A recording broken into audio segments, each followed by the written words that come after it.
Halo semuanya, selamat datang di video pembelajaran mengenai metode analisis SEM menggunakan tools SmartLS. Perkenalkan, nama aku Rishad, dan ada dua rekan aku, ada Anindita dan Safina. Video pembelajaran ini dibuat untuk membantu kalian bagaimana memahami untuk menggunakan SEM PLS pada sebuah penelitian. Oke, di sini topik penelitian yang kami ambil itu mengenai peran consumer style inventory dalam electronic word of mouth atau WOM terhadap niat pemesanan akomodasi pada Gen Z. Sebelumnya PLSM itu singkatan dari apa sih? PLSM itu yaitu Partial Least Squares dan SEM-nya sendiri Structural Equation Modeling. PLSM adalah pendekatan pemodelan kausal yang bertujuan untuk memaksimalkan varians yang dijelaskan dari konstruk laten dependen. Atau secara sederhananya, PLSM ini untuk menguji hubungan antar variabel sekaligus memprediksi model penelitiannya itu bagaimana. Oke, di sini berikut variabel-variabel penelitian yang kami gunakan. Yang pertama ada consumer style inventory. Di sini itu terdapat beberapa dimensi. Ada impulsiveness attitude, recreational, sustainable attitude, novelty fashion attitude, dan perfectionist attitude. Lalu di sini ada teori reason of action, yaitu ada use intention IWOM, dan ada variabel accommodation booking intention. Berikut artikel rujukan yang kami gunakan. Uh, Artikel ini diambil dari jurnal Tourism Review yang dipublish oleh Emerald yang berjudul Reputation and IWOM in Accommodation Decision Making Insight from Generation Z Users yang ditulis langsung oleh Javier Perez Aranda sebagai penulis pertamanya. Selanjutnya, ini adalah model yang terdapat pada artikel rujukan, model sekaligus hipotesis. Jadi di sini modelnya itu menghasilkan hipotesis pertama yang impulsiveness attitude berpengaruh langsung kepada social recommendation intention, lalu recreational attitude berpengaruh positif terhadap social recommendation use intention, lalu begitupun sustainable attitude, novelty fashion attitude, dan perfectionist attitude berpengaruh positif terhadap social recommendation use intention. Dan ada hipotesis 6, yaitu use intention IWOM dalam pengambilan keputusan akomodasi berpengaruh positif terhadap sejauh mana pengguna Gen Z terlibat dalam actual use of IWOM. Selanjutnya, sumber data dan populasi. Di sini kami menggunakan populasi generasi Z yang pernah menggunakan platform IWOM, seperti contohnya Traveloka, TripAdvisor, atau Agoda mungkin, dan masih banyak lagi platformnya. Di sini tuh generasi Z yang untuk menggunakan platform tersebut untuk mencari ulasan dalam 12 tahun terakhir. Dan untuk sampelnya, di sini kami menggunakan 220 responden. Lalu selanjutnya untuk skala pengukuran juga di penelitian ini kami menggunakan skala Likert 5 poin, mulai dari sangat tidak setuju, netral, setuju, dan sangat setuju. Untuk instrumen penelitian sendiri, di variabel CSI ada dimensi perfeksionis, 3 soal, rekreasional, novelty, impulsif, dan sustainable masing-masing dengan 3 soal atau 3 pernyataan. Lalu di use intention masih sama, 3 pernyataan, dan di accommodation booking intention terdapat 7 pernyataan. Berikut kerangka berpikir atau model dan hipotesis pada penelitian kami. Di sini tuh kurang lebih sama seperti model pada rujukan tadi, tetapi berbeda di beberapa variabel. Di sini menghasilkan hipotesis pertama, impulsiveness attitude berpengaruh positif dan signifikan terhadap IWO intention, recreational attitude berpengaruh positif dan signifikan terhadap IWO intention, lalu sustainable attitude, novelty fashion attitude, dan perfectionist attitude berpengaruh positif dan signifikan terhadap IWO intention, dan di hipotesis terakhir, IWO intention berpengaruh positif dan signifikan terhadap purchase intention. Lalu untuk dummy data yang kami gunakan, data dummy ini merujuk pada data buatan yang dibuat untuk mengsimulasikan data nyata untuk berbagai tujuan, seperti untuk pengujian, untuk pelatihan, dan sebagainya, seperti yang kita gunakan ini. Dan data ini juga merupakan data ordinal yang diperoleh langsung melalui kuesioner. Berikut merupakan dummy data yang kami gunakan. Oke, saya akan melanjutkan pembahasan tentang dummy data. Dummy data tersendiri merupakan data yang dibuat untuk mensimulasikan data nyata untuk berbagai tujuan seperti pengujian, pelatihan, dan sebagainya. Data ini merupakan data ordinal yang diperoleh melalui kuesioner.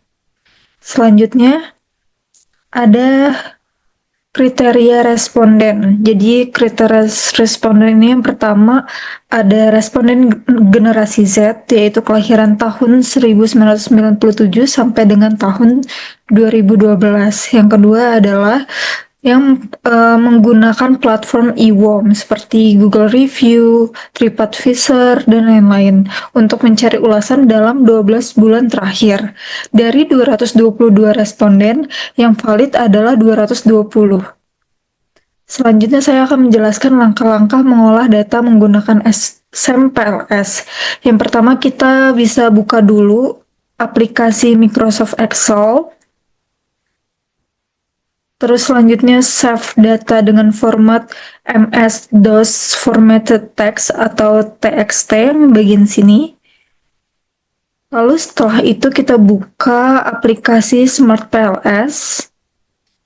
Setelah itu klik New Project. Setelah klik New Project, kasih nama. Kalau di sini saya memakai nama Statistika. Setelah beri nama, klik Create. Lalu pilih Import Data File untuk masukkan file data.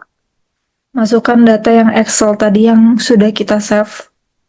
Harus berupa TXT ya. Kalau nggak TXT biasanya nggak bisa. Terus selanjutnya import data yang akan diolah seperti ini.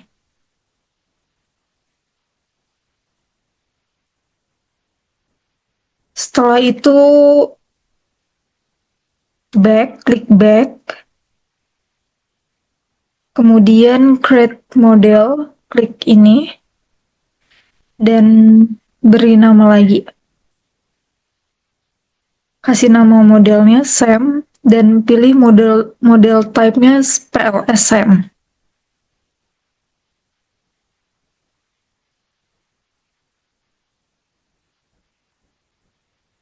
Lalu, buat model penelitiannya seperti ini.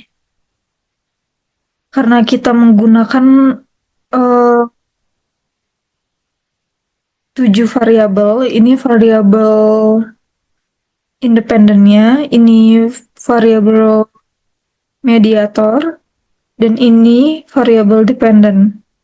Masing-masing variabel independen mempunyai 3 indikator. Cara buatnya itu kita klik variabel laten, terus yang data ini kita itu tarik aja, misalnya PA123 ini diselect, terus kita tarik ke sini, baru jadi model-model ini. Setelah jadi variabel-variabelnya, terus kita cara buat garis ini kita tinggal klik connect, lalu pasang ke garis-garis ini. Sebelum nyambung itu dia warnanya merah biasanya, warnanya merah. Tapi kalau misalnya udah nyambung, dia akan berubah warna menjadi biru. Itu berarti udah bisa. Terus selanjutnya, kalau udah seperti ini, udah biru semua, udah rapi, kita klik calculate dan pilih PLSM algorithm yang paling atas. Baik, sekian dari saya, akan dilanjutkan dengan rekan saya, Dita. Baik, untuk di sini saya akan menjelaskan bagaimana langkah-langkah dalam menggunakan Smart PLS dengan metode SAM. Untuk SAM PLS ini kita akan menguji 3 yang perlu kita uji. Yang pertama adalah uji outer model, uji inner model, dan juga uji Gathers of Fit atau uji GOF. Nah, yang pertama untuk uji outer model ini adalah bagaimana indikator-indikator tersebut itu valid atau tidak. Jadi untuk menguji bagaimana indikator tersebut valid atau tidak, itu ada 3 yang bisa kita lakukan. Yang pertama itu ada validitas konvergen, nanti kita akan melihat loading faktornya. Yang kedua ada validitas diskriminan, nanti kita akan melihat hasil cross loading, AV, Vonnegut, dan HTMT. Dan yang ketiga yaitu uji reliabilitas. Di situ kita akan melihat nilai Cronbach alpha dan composite reliability. Untuk yang kedua adalah uji inner model, yaitu menguji apakah model yang kita buat itu sudah fit atau belum. Kalau tadi itu melihat bagaimana indikatornya valid atau tidak. Kalau uji inner model itu menguji model yang kita buat itu valid atau tidak. Yang bisa kita lakukan ada 3 juga. Yang pertama ada R-square, yang kedua effect size, dan yang ketiga adalah nilai signifikansi yang bisa juga menjadi uji hipotesis dalam penelitian yang kita lakukan ini.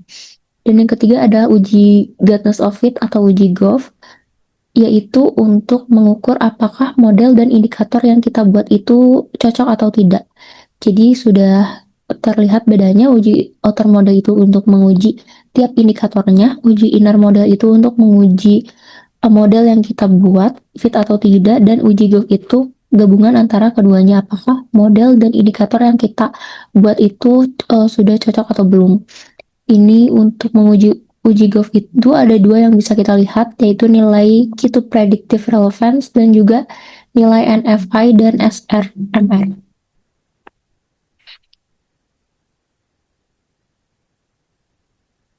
Nah, nanti kita buka ke menu SAMPLS dan bisa calculate di menu PLSM algoritma. Di sini langsung ada muncul nilai-nilai yang terlihat itu. Nah, di sini ada garis dari variabel ke variabel PA ke PA1, PA2, PA3. Nah, ini tuh adalah variabelnya dan ini adalah indikatornya. Dan garis ini itu namanya outerloading yang menunjukkan bahwa nilai antar dari variabel ke indikator itu nilainya seperti ini. Nah, yang pertama uji outer model, yaitu uji bagaimana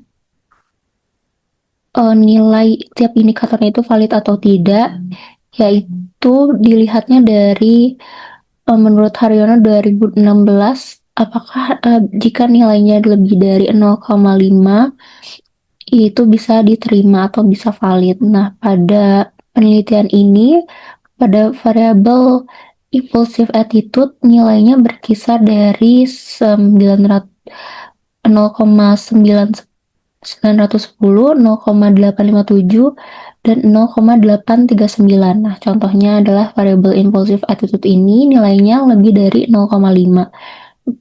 Jadi dikatakan indikator dari variabel impulsive attitude ini dapat diterima.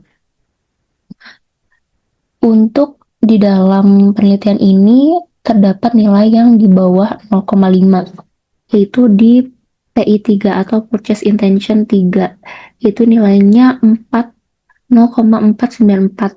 Jadi masih di bawah 0,5, yang artinya Purchase Intention 3 ini nilai indikatornya tidak valid.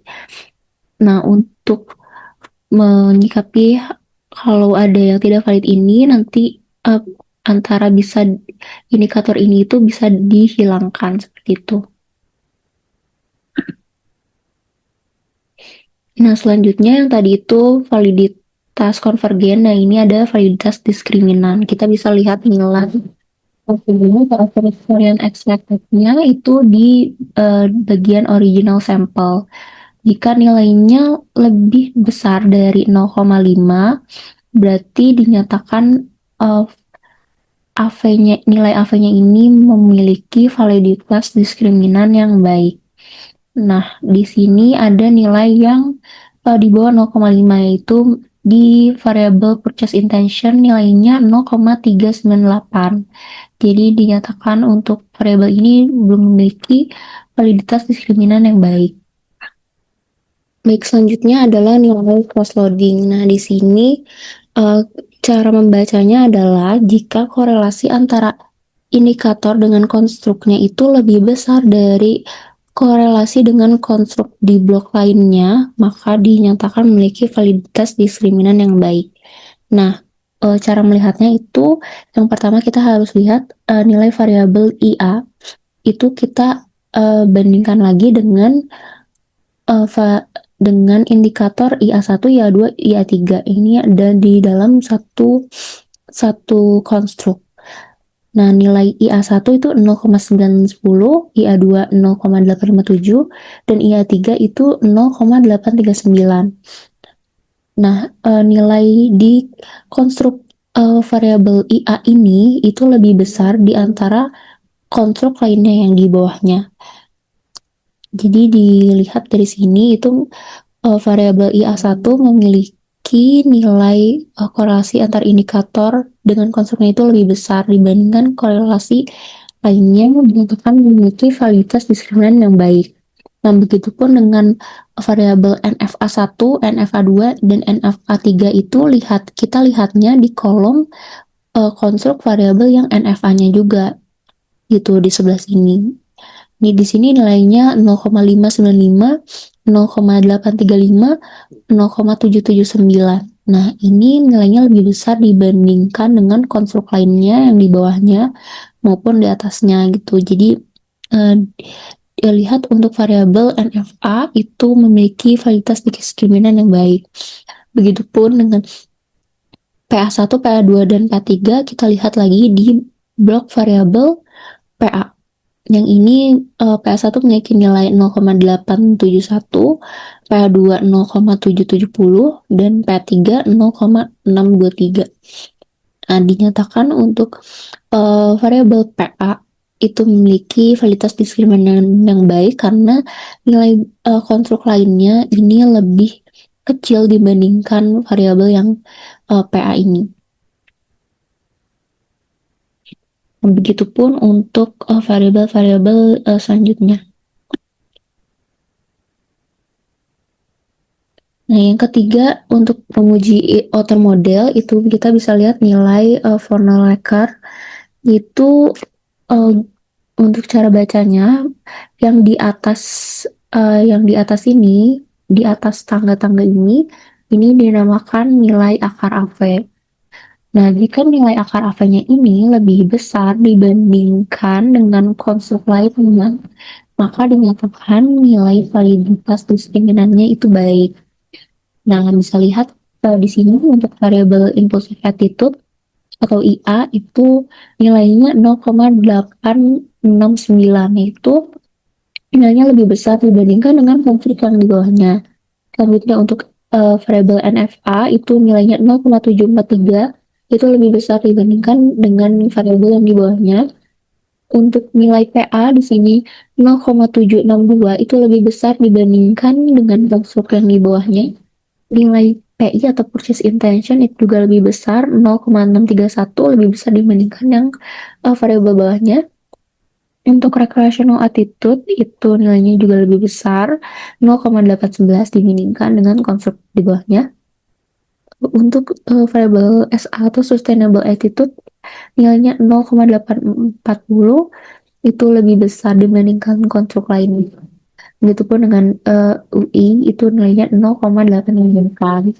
Artinya dari uji Vonnegut ini,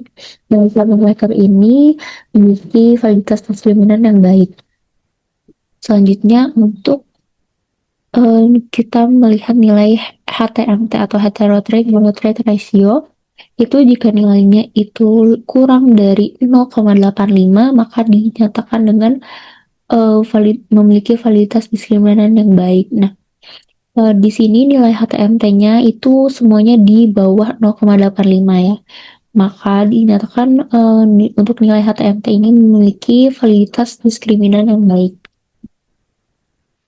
Nah, selanjutnya ada uji reliabilitas. Kita bisa melihat nilai Cronbach alpha dan juga nilai composite reliability. Untuk Cronbach alpha ini, jika nilainya lebih besar dari 0,6, maka nilai Cronbach alpha-nya ini baik.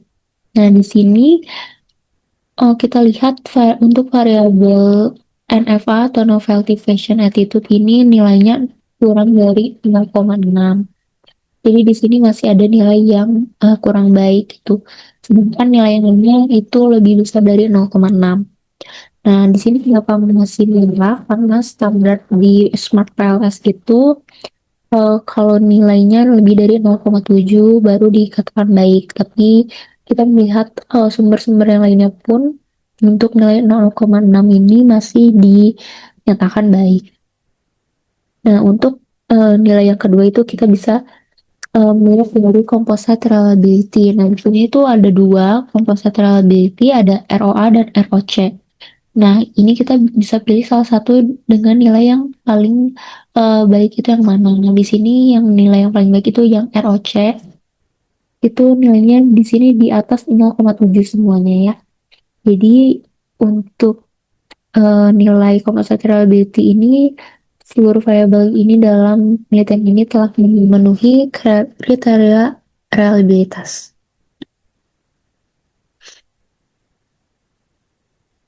Nah, untuk tadi itu menguji outer modelnya apakah indikatornya itu valid atau tidak. Nah, sekarang kita menguji inner modelnya apakah model yang kita buat itu sudah fit atau belum. Nah, untuk menu calculate-nya ini beda lagi. Kalau yang di awal tadi itu kita di menu PLSM algoritma, kalau untuk menguji inner model kita bisa lihat di menu bootstrapping. Nah, untuk menu bootstrapping ini nanti yang keluar adalah nilainya seperti ini. Nilainya seperti ini dan garis ini dinamakan nilai pad koefisien. Dikatakan baik kalau nilainya itu di bawah 0,005. Nah, untuk menguji inner model ini uh, ada 3 yang bisa kita lihat. Yang pertama itu ada nilai R-square. Nilai R-square ini dibagi menjadi 3 bagian. Ada 0,19 ke bawah itu dinyatakan lemah, 0,33 itu dinyatakan moderate atau tengah-tengah, dan yang paling kuat adalah nilainya di atas 0,67. Nah, di sini nilai R-square kita termasuk ke dalam kategori moderate karena nilainya itu berkisar antara 0,337 dan untuk variabel UI itu 0,370. Nah, selanjutnya nilai effect size atau F square juga kita dibagi menjadi 3 klasifikasi. Untuk nilainya kurang dari 0,2 itu dinyatakan lemah, 0,15 dinyatakan moderate, dan 0,03 itu kuat. Sebagian besar nilai hubungan antar variabel di sini memiliki nilai effect size yang kecil. Seperti pada hubungan impulsive attitude dengan use intention itu nilainya 0,008. Novelty fashion dengan use intention itu nilainya 0,034. Use perfectionist attitude dengan use intention ini nilainya 0,04. Recreational attitude dengan use intention ini nilainya 0,175. System attitude dengan use intention ini nilainya 0,016. Use intention dengan purchase intention ini nilainya lumayan besar, itu 0,508.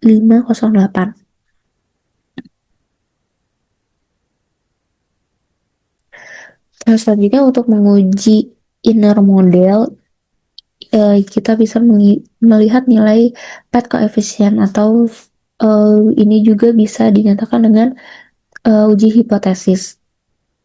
Nah, jika nilai p value-nya itu lebih kecil dari 0,05, ini maka hubungan antar variabel tersebut berpengaruh signifikan. Nah, bisa juga dilihat dari nilai tes statistiknya.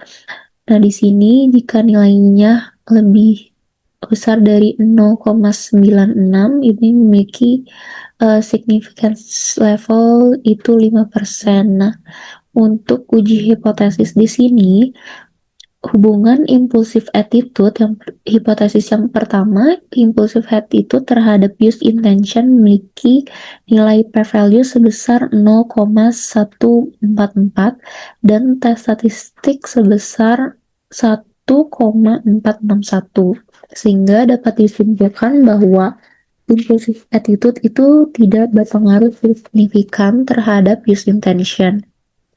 Untuk hipotesis yang kedua, hubungan antara variable novelty fashion attitude terhadap use intention memiliki nilai p-value sebesar 0,006 dan tes statistik sebesar 2,744. Sehingga di sini dapat disimpulkan bahwa novelty fashion attitude berpengaruh signifikan terhadap use intention. Untuk hipotesis yang ketiga, perfectionist attitude terhadap use intention memiliki nilai p-value sebesar 0,307 dan tes statistik sebesar 1,021 sehingga dapat disimpulkan bahwa perfectionist attitude tidak berpengaruh signifikan terhadap use intention. Untuk hipotesis yang keempat, yaitu recreational attitude terhadap use intention memiliki nilai p-value sebesar 0,000 dan tes statistik sebesar 6,154 sehingga dapat disimpulkan bahwa recreational attitude berpengaruh signifikan terhadap use intention. Untuk hipotesis yang kelima, yaitu hubungan sustainable attitude terhadap use intention memiliki nilai p-value sebesar 0,106 dan tes statistik sebesar 1,617 sehingga dapat disimpulkan bahwa sustainable attitude tidak berpengaruh signifikan terhadap use intention. Untuk hipotesis yang terakhir, use intention terhadap purchase intention memiliki nilai p-value sebesar 0,000 dan tes statistik sebesar 12,755 sehingga dapat disimpulkan bahwa use intention berpengaruh signifikan terhadap purchase intention. Baik, untuk uji yang terakhir yaitu uji goodness of fit. Apakah untuk melihat apakah model dan indikator ini sudah cocok atau belum bisa dilihat dari nilai Q2 predictive relevance. Nah, ini ada di menu PLS Predict.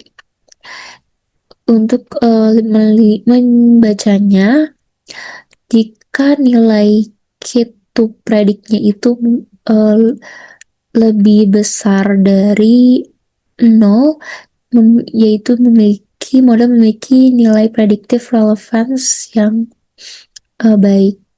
Nah, di sini untuk nilai PI dan UI-nya itu lebih besar dari 0 sehingga dapat diartikan bahwa model penelitian ini memiliki kemampuan prediksi yang baik terhadap kedua variabel tersebut.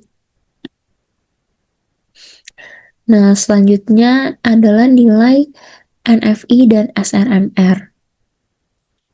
Nah, untuk ini kita bisa melihatnya di menu PLSM algoritma. Nah, untuk menghitungnya apakah nilai NFI itu jika nilainya mendekati 1, bahwa jika nilainya mendekati 1, maka menunjukkan model tersebut memiliki tingkat kecocokan yang cukup baik. Untuk nilai SRMR, jika nilainya itu lebih besar dari untuk nilai SRMR, jika nilainya kurang dari 0,10, maka model itu fit. Nah, berdasarkan hasil analisis di sini, nilai SRMR pada estimated model itu sebesar 0,83. Nah, nilai ini tuh lebih kecil dari kriteria 0,10. Jadi, dapat diartikan bahwa model penelitian ini memiliki tingkat kesesuaian yang baik dengan data penelitian. Selanjutnya, untuk nilai NFI di sini itu sebesar 0,627. Nilai NFI ini mendekati angka 1, menunjukkan bahwa model memiliki tingkat kecocokan yang cukup baik dalam menjelaskan hubungan antar variabel dalam penelitian.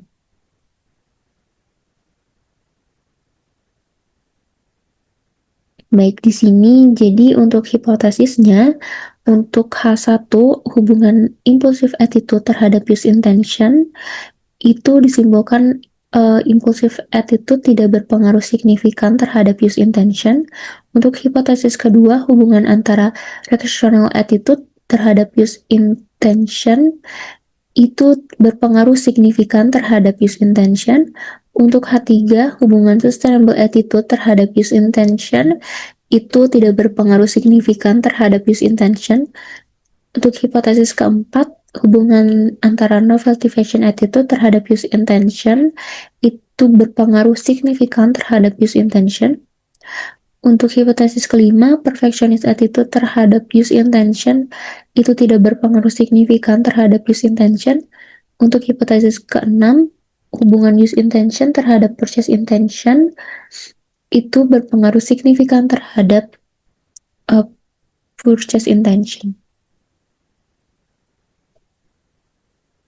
Baik, jadi untuk kesimpulan dari penelitian ini, yaitu penelitian ini bertujuan untuk menganalisis pengaruh pengambilan keputusan konsumen generasi Z berdasarkan pendekatan consumer style inventory terhadap niat menggunakan electronic word of mouth serta dampaknya terhadap niat memesan akomodasi. Berdasarkan hasil analisis menggunakan PLSM terhadap 220 responden generasi Z, diperoleh beberapa kesimpulan utama. Yang pertama, dari 5 dimensi psikografis yang diuji yaitu ada impulsive attitude, novelty fashion attitude, perfectionist attitude, sustainable attitude, dan recreational attitude. Hanya recreational attitude dan novelty fashion attitude yang terbukti memiliki pengaruh positif dan signifikan terhadap niat menggunakan electronic word of mouth. Hal ini menunjukkan bahwa generasi Z yang memandang aktivitas pencarian informasi dengan membaca ulasan sebagai kegiatan yang menyenangkan dan menghibur cenderung lebih aktif menggunakan IWOM sebelum mengambil keputusan pembelian dan ketertarikan pada tren terbaru.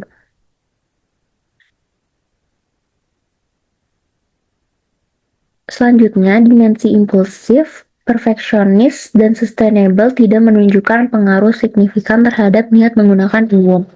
Temuan ini mengindikasikan bahwa dalam konteks pemilihan akomodasi, penggunaan IWOM oleh generasi Z tidak didorong oleh kecenderungan impulsif, orientasi kualitas sempurna, maupun kepedulian terhadap keberlanjutan, melainkan lebih pada aspek pengalaman digital yang bersifat rekreatif. Terakhir, niat menggunakan IWOM terbukti memiliki pengaruh positif dan signifikan terhadap purchase intention. Artinya, semakin tinggi kecenderungan generasi Z untuk menggunakan dan mempertimbangkan IWOM, maka semakin besar pula niat mereka untuk melakukan pemesanan akomodasi. Dengan demikian, IWOM berperan sebagai jembatan penting antara karakteristik psikografis dan keputusan pembelian dalam konteks pariwisata.